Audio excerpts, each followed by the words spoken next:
I want to start this session today with the questions that I asked yesterday. Because one of your assignments this week is to ask questions and try to find the answers to them. So, for instance, I asked, did all immigrants succeed through hard work? Was it that easy? I know one generation had to suffer, but did all of them meet success after that one generation? Or maybe how did the girls feel? Or did immigrant families, once they became wealthy, become equal? And if so, when did that happen and how did that happen? And so as we go into book 3 with Lena Lingard's story, it's going to answer some of those questions particularly.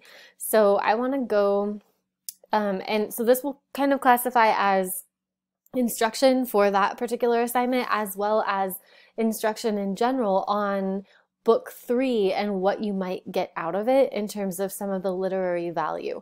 So book 3 gives us a couple of things to look at. Initially, it shows kind of the human tendency, this is going to be a remark about human nature, to yearn towards something new while being sort of plagued by your past. That you can't outrun your past. You can't, I mean, you can take, what are the colloquialisms? You can take the something out of the person, but you can't take the person out of the something. Or you can take the person out of Yakima, but you can't take the Yakima out of the person, or whatever it might be. And it's kind of that same thing. So our main character, he goes away to the big city, he goes to college, and he's absolutely kind of obsessed with this new knowledge that he has and the new freedom. He talks about this period of mental awakening, and he says it was one of the happiest of his life. He said that his mentor, his tutor, so at the time, if you went to college, you were also paired with sort of a particular learning partner that was older, or a junior professor that would walk you through your Latin studies, your history, that sort of thing. And his name was Gaston. And Gaston introduced him to the world of ideas. And he says when one first encounters that world, everything else fades for a time. And all that went before is as if it had not been. And so picture like you're going off to college.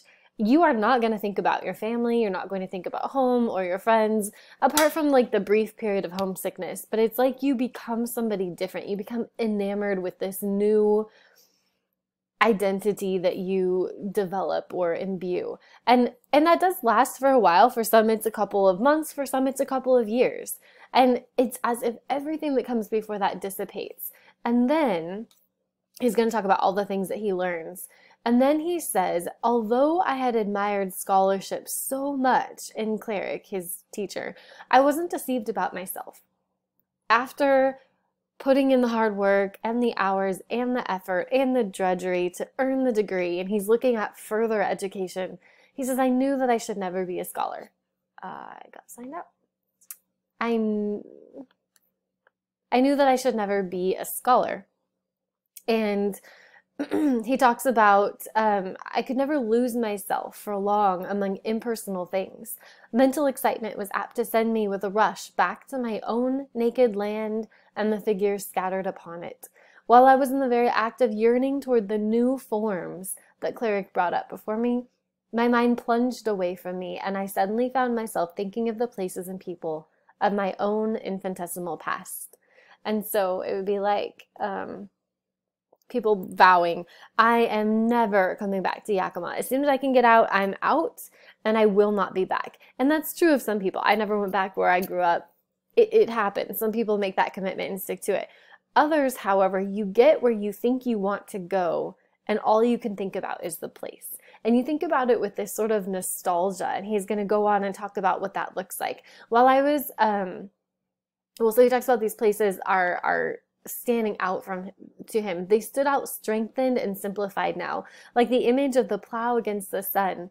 They were all I had for an answer to this new appeal. I begrudged the room that Jake and Otto and Russian Peter took up in my memory, which I wanted to crowd with other things, but whenever my consciousness was quickened, all of those early friends were quickened within it. And in some strange way, they accompanied me through all of my new experiences. They were so much alive in me that I scarcely stopped to wonder whether they were alive anywhere else or how. So you move on in life, you get your position, your dream job, you're in a city, and then you start thinking back about your childhood and you think about the countryside or for it, and that would be his experience, or the people that you knew that shaped your life that you suddenly realize actually had value, even though you kind of rejected it at the time.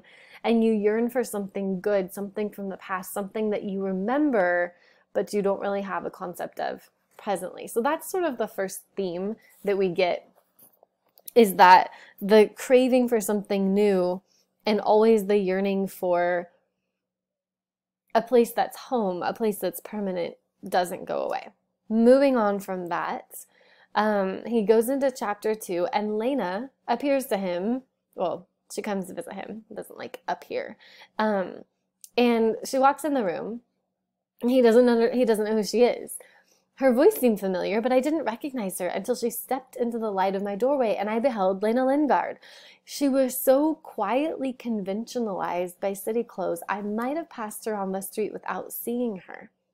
Her black suit fitted her figure smoothly, and black lace hat with pale blue forget-me-nots sat demurely on her yellow hair. So going back to those questions, when do they start to become integrated with society? It doesn't take long. It's just a few years, and suddenly they use this word conventionalized. She's conventionalized like everyone else. She looked about with curiosity. You're quite comfortable here, aren't you? I live in Lincoln now too, Jim. I'm in business for myself. I have a dressmaking shop in the Raleigh block on O Street. I've made a real good start. And then she begins to talk about her experience and how she made her money, how she became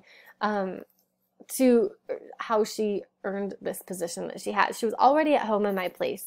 She had slipped quietly into it, as she did into everything. She told me her business was going well and she'd saved a little money. This summer, I'm going to build a house for Mother that I've talked about so long. I won't be able to pay up on it at first, but I want her to have it before she's too old to enjoy it. Next summer, I'll take her down new furniture and carpet, so she'll have something to look forward to all winter. Yet, while she's changed, while she's conventionalized, there's still that hint that she's that person that's still striving for something she doesn't have. So, do all immigrants succeed through hard work? Yes, it looks like she does. Was it easy? No. But do they meet success afterward? Well, success in this respect is gradual. She has enough now to buy a house for her mom, but she doesn't have enough to furnish the house for her mom. And gradually she's going to be climbing this ladder of success, but it does not come all at once. So it's not as if there's that sudden movement or moment. Then she continues. He says, you must feel proud of yourself. Look at me. I've never earned $1, and I don't know that I'll ever be able to. And then she kind of like shrugs it off. He continues to talk to her about, like, what do you do? Where do you go? And she talks about the opera, and she says, I'd be willing to work like a slave, it seems, to live in a place where there are theaters. And so, again, I have access to a place of my own and a life of my own and a business and a career of my own, but I don't have everything. And for them, work is everything, because the material possession, the elitism, the possession of this thing that they hope for is something that drives them. So they continue to be driven by materialism, and that's kind of a theme we learn about Lena. He's kind of reflecting now on the rest of the girls. Lena brought them all back to me. It came over me as it had never done before, the relation between girls like those and the poetry of Virgil. If there were no girls like them in the world, there would be no poetry. This is an allusion, not something that you guys are particularly familiar with, because I don't think you've read Virgil, but it hints back at the fact that these girls and their story, the story of that bootstraps narrative, is what keeps literature going. People write about them, people write poems about them, because success is something that is so tangible and everybody's inspired by it. But to answer the question that I asked, do all immigrants succeed through hard work? I think that suggests the answer is no. Because if one success story inspires a poem, then that means it's rare and not something that's extremely common. So that's how I would answer that question, using the text to do that. So I'm kind of going back and forth, again, answering my questions and explicating or explaining book 3. Let's go to the 3rd chapter. There's only 5, so we're almost done with this. It explains the play that they go see, and there's a lot of illusion there, but again, I'm not going to go into that because I think the last 2 chapters are more important. So he goes to visit her. Lena's success puzzled me. She was so easygoing. She had none of the push and self-assertiveness to get people ahead in business. She'd come to Lincoln, a country girl, with no introductions except some cousins of Mrs. Thomas who lived there. And she was already making clothes for the women of the young married set. She eventually had great natural aptitude for work. She says, I couldn't help thinking that the years when Lena literally hadn't enough clothes to cover herself, it might have something to do with her untiring interest in dressing the human figure. Her clients, they said she had style and overlooked her habitual inaccuracies. So there's a lot here that I kind of want to unpack. Lena rose to success because she has this drive, he says, because of her poverty. If you don't have something, it inspires you to become or to achieve that sort of thing. These immigrants did not have material wealth, and so that became the single thing that they strove for. That's human nature. What is it that you don't have that you crave? That's the thing that might drive or motivate you for better or for worse. And we see that in Lena's case, it's not bad. Also, we notice that she is accepted and admired, and she's making clothes for some of the best and highest class of women in the city.